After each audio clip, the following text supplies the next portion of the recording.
sentuh sikit lah penggunaan dakwah kekal dalam pilihan raya. So masih kerajaan pembangkang sebenarnya menggesa supaya kerajaan menggunakan dakwah kekal bagi menunjukkan ketelusan dalam pilihan raya dalam proses pengundian. Apa komen Cik? Okay, kalau kita lihat senario yang lebih besar ni, pilihan raya di negara kita ni telah diterima oleh masyarakat semenjak pilihan raya pertama kita adakan di peringkat persatuan tahun 1955 yang lalu, tidak ada masalah. Dan secara logiknya masyarakat melihat kalau sistem pilihan raya kita ni tidak diuruskan dengan baik, kita telah lama berada dalam wahara, sebab tidak mungkin parti-parti pembangkang akan menang. Kefahaman terhadap institusi pilihan raya, parti politik, kewajipan mengundi dan sebagainya ini telah kukuh dalam masyarakat kita. Di sini saya lihat masalah yang dihadapi oleh pembangkang sebab dia tidak mampu pergi ke depan ataupun beyond what our society already have, which is in term of ideas itu. Tetapi dia lebih tekankan kepada benda yang telah pun dipahami oleh masyarakat. Baik, kajian saya menunjukkan persepsi terhadap masyarakat terhadap SPR itu agak tinggi, melebihi 65%. Argument mereka ialah kalau pembangkang, kalau pilihan raya SPR itu tidak diuruskan dengan baik, tidak mungkin pembangkang akan menang. Di Kelantan misalnya tahun 1959, kemudian tahun 1990. Di pilihan raya 1999, Terengganu ditadbir oleh PAS termasuk Kelantan. Di tahun 2008, kita lihat 5 kerajaan negeri dimenangi oleh pembangkang termasuk wilayah Persatuan Kuala Lumpur. Jadi secara logiknya kita tidak menghadapi masalah besar dengan SPR. Kalau kita lihat, kita kaji pengurusan pilihan raya di mana-mana negeri, termasuk di negara maju seperti di Amerika Syarikat dan di Britain ataupun di Europe sendiri, badan SPR ini oleh kerana mereka berdepan dengan populasi yang besar, macam dalam konteks kita 10 juta tahun 2008, sekarang hampir 14 juta. Sentiasa ada masalah di sana sini, dan patutnya apa dilakukan oleh pembangkang ialah memukakan pandangan membina bagaimana untuk kita menyelesaikan masalah itu. Bila diadakan demonstrasi, diadakan protes, himpunan jalanan untuk menyalahkan SPR seperti itu, dia menghantar isyarat yang salah kepada masyarakat. Salah saya katakan sebab selain pada faktor tadi pembangkang boleh menang, yang keduanya kalau kita perhatikan perilaku mereka ini sebelum parlimen dibubarkan lagi, pembangkanglah yang mula-mula sekali ke depan nak pindah kursi. Ketua pembangkang nak pindah daripada Pemantang Pau pergi ke Selangor, kemudian pergi ke Perak, kemudian tak jadi. Likit siang bercakap nak pergi ke Gelang Patah. Haji Adi Awang mengumumkan calon dia untuk Temerloh, untuk SIK dan beberapa kawasan lain. Mereka gairah sekali untuk bertanding pilihan raya. Jadi pada saya ini isyarat yang salah.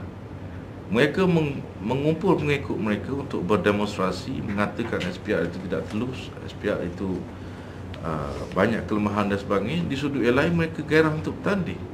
Logiknya kalau SPR itu mereka lihat bermasalah, sepatutnya ada wacana untuk memulaukan pilihan raya itu. So itu pada saya dia menghantar isyarat yang salah kepada pengundi. Pengundi kita bukannya tidak celik politik, mereka tahu permainan politik ini.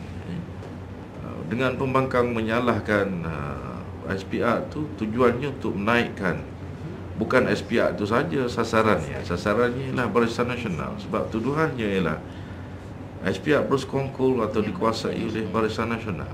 Jadi ini mempolitikkan institusi kerajaan yang telah berfungsi dengan baik untuk satu jangka masa lama, itu bukan satu tindakan yang baik. Dan daripada tinjauan saya menunjukkan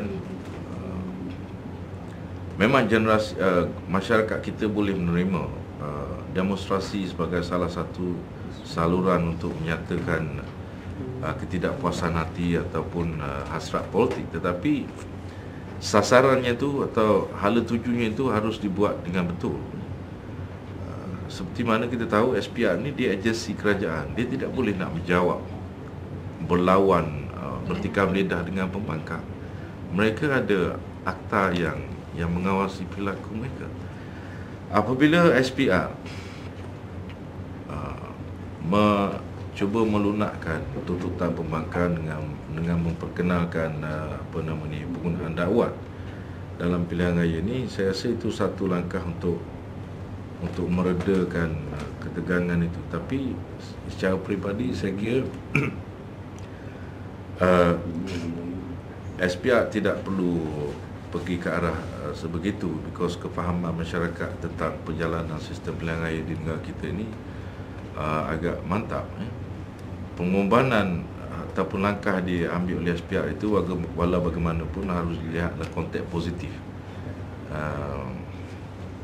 untuk memuaskan hati semua pihak. Jadi saya fikir pilihan raya ini bukan sekadar celup jari dan sebagainya. Dia proses di mana kita memilih kepimpinan yang dapat membawa kita ke mana pada masa akan datang. Kalau kita pergi kepada benda teknikal seumpama itu, saya fikir kita bermain kita mengambil langkah mundur ke belakang. Sebab kefahaman kita terhadap institusi ini telah kukuh, saya kata tadi. Yang kita kurangnya ialah kefahaman terhadap idea situ. Soal pengagihan kuasa antara federal dengan state, soal income gap, macam mana kita nak atasi. Gini coefficient kita melebihi 4 mata something itu. Ini tidak menjadi perbahasan. Soal governance, soal daily problem dihadapi oleh masyarakat.